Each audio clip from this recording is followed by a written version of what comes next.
Hello everybody, hope you're all having a fantastic day. The title of this video is Go Nuts Over Yourself and Your Twin Flame Goes Nuts Over You. So, what I'm going to be talking about today is how you can use your breath to access your feelings. Your body, breath and life force are connected. Tune in, ground in, deeper into your inner reality where there's peace, and let go of anxiety. Let go of the past and the future. Be present with how you feel right now. It's okay to be in this moment. It restores you so you can be in the place where you're receiving energy from the divine source. It's all you need. This is a process of removing the blocks to love. There's no need to hurry. Don't be lazy either. Move as fast as you can, but there's no need to judge yourself for where you're at. Don't even think about making comparisons with others. Let go of judgment, let it all go. Let it pass. Feel okay with yourself. It's not about feeling high and feeling good, but aligning yourself with the appropriate mindset for your joy and fulfillment and your life of love. Whatever you desire, you're supposed to have. No judgment, no rush. It's a process. Don't judge where you're at or how you go through the process. Control brings just the illusion of what you want. It requires you to squeeze, but life is experienced when you're open. You can't look at someone and say, oh, they got such an open tap and I haven't. So they've got an open tap and I desire it. Rejoice in that quality, because then you create the cause to develop that quality further in yourself. Feel appreciation for the one who has the good you desire, and in the appreciation you attract it. It's a process of always perfecting it, always improving. Work the process, try it on, find what's real and what doesn't seem to be real, and dialogue about it. Even if your twin flame isn't here right now yet, you're cultivating the process together. As you progress, you'll receive answers. What's the value in this? What's the cost? Is it worth it? To whom? What do we do with it? You're exploring an innocent process. Innocently engage it in every aspect of your life to solve whatever problems arise. You're not offended by the problems. Explore them in an unattached way. You must explore your life and being in this way so that when stuff does come up, you don't run for the hills. As you go deeper, stuff comes up. Acknowledge it and love yourself. Don't vilify yourself for what you're working through. What are your challenges? What's your big dream that you're working towards? They're both for you. The challenge is there for you to grow through, to shape you. You attracted it, you created it, you experience it, decide whether you desire it. Have patience. If you're moving forward to create big things and dig deep into your consciousness, it's a process. If you've been working on a dream for a long time and it's still not come to be the way that you desire, have patience. Check your GPS along the way. Check the logic. Scan the environment. Are you doing it the right way? Trust your answer. There's nothing illogical about the spiritual journey. Understand its logic. Explore it. Try it on. Engage your logic. You're right to be cautious and discerning. You shouldn't go on the unfounded, raw, unscientific belief. Explore and experiment. Form a hypothesis. Continue to see if it's working. This is a much harder thing to do than blind faith, blind belief, because now you have to face your doubt and really ask, is this real? You must be willing to lay down your resistance as you realise that it really does work. Keep going deeper because it's real. And as you have victories and see that it's real, honour and acknowledge that it's real. Jesus walked on water. Just one example of the many miracles performed by many masters of various religions. You walk on the divine. Your story defines every belief and fear you've had. It makes it impossible not to believe them. But it's not a belief based on blindness. It's a belief based on sight. Beliefs are powerful. Use and build them wisely. An unfounded belief is easily toppled. If you feel like your twin flame is keeping you a couple of feet away energetically, why is that? They're telling you to be more secure in yourself and more fully in love with yourself, not grasping on the outside.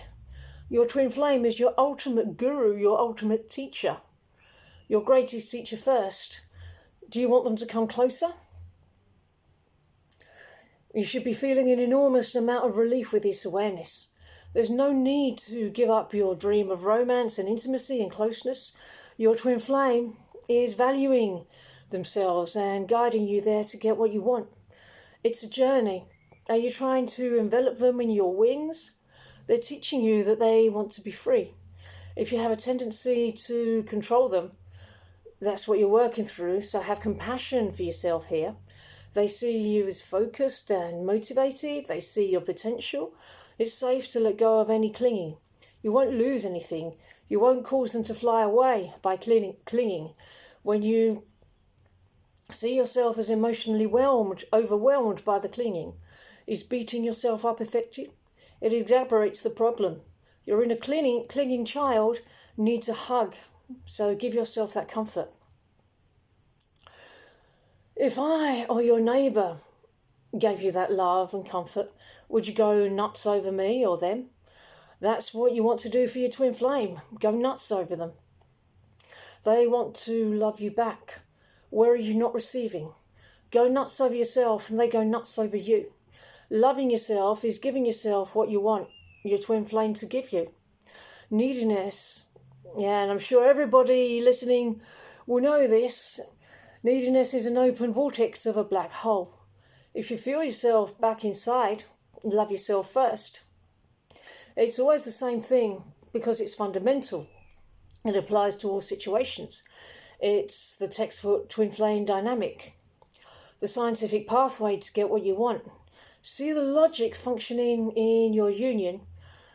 You're just getting started with discovering the depth of the truth. Logic and awareness provides comfort and faith, and belief in the process allows it to work. The process is just self-love. Whenever you feel a lack of love, just stop and love yourself. Whenever you're feeling that neediness come in, pause and love yourself. Notice control, hovering, berating yourself coming up. And instead of letting the pattern play out, intervene or your twin flame will step away. Surrender sooner so they don't have to go so far away to help you. If you surrendered now, they'd be here. Give yourself that intervention. It feels good and serves you. The pattern pushes them away, but you will heal it and you will master it. And then you'll get closer and a new pattern comes up, which prevents you from getting even closer. Will you let that run your life or will you heal it? Love yourself. Forever and ever, get closer and closer. It feels good and safe. Closer, more intimate. It's a wonderful life to live. You deserve it. So claim it. And when you're together, it will be a joy to be able to go even deeper together. If your twin flame has different beliefs on the surface, it's okay. If they want to explore why they believe something is not real, so should you. I mean, we've been wasting our time worshipping this meaningless thing all this time? Yeah, so people don't start believing in God because they want to, but because they want to feel good and want to find the source of all power, the spiritual source. If a dialogue needs to happen with your twin flame when you come into union, that's great. Don't dance around it because that drains life force. Don't get stressed over the little things. You want to have a full, rich, lively life full of divine value. People sometimes use drama to fill the spaces where they don't feel alive. It's okay to grow into a lively life. It creates a more peaceful life full of lovely things. Your twin flame values their freedom and independence, so let them keep it and they'll come closer to you. Work through any cultural challenges that exist in your union and become a shining example to others. If it feels good to be stepping forward in your relationship in a way that had been blocked for a long time, perhaps, if you feel that there's a heavy price to pay and you have to sacrifice something dear to you to have your love, that's not what I teach. It could be a cultural belief system, the idea of sacrificing for love. It can be an culturally ingrained belief, but it's not worth sacrificing anything dear to have your beloved.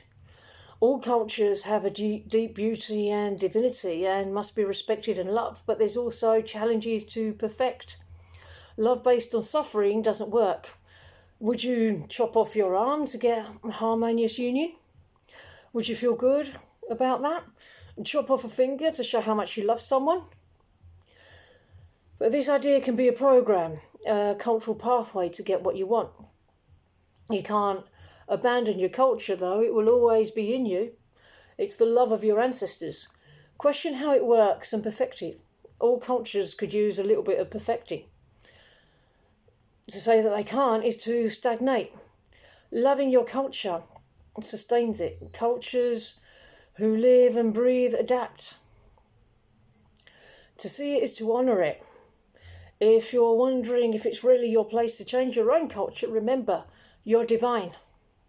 You're supposed to interact with your culture. That's you having a dialogue with it, and it's very useful. You don't want to sacrifice to get what you want in your life. Well, Nan suffered to bring me this cake. Nan, you don't have to suffer to bring me pancakes. Jesus was an example of this. Not just that he went through pain. It's deeper, the idea of serving no matter the cost. It costs to serve. It's controlling. I gave this to you, now you owe me. Now you're in my debt. I acknowledge it. Acknowledge it, please. Find depth and appreciation by finding this cultural pattern and include what you like about it, not what you don't like. Are you indebted to someone who loves you? Isn't that what Nan is saying when she suffers? You don't have to suffer to receive your harmonious union. You don't owe guilt, and no one gets to control you when you receive this great gift. Honour the gifts of love and appreciation and service. Sacrifice doesn't need to happen to come closer to your twin flame. You never have to lose any part of yourself to be with your man or woman. You're not abandoning any of your loved ones. You're not limited. You don't have to split your love among others. And the more there are, the less they get. That's not how love works. You'll be expanding the love you share with your family and friends, pursuing your dreams and coming closer to them. Love grows by following your heart and pursuing your dreams. Closeness in your heart is what matters.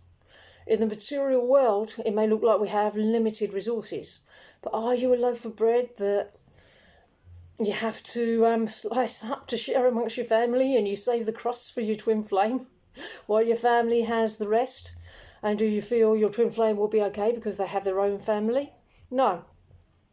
You want to give all of you to your twin flame, and all of you to your family and the divine. But how is that possible? It's immaterial. You can give all of your spiritual self to everyone.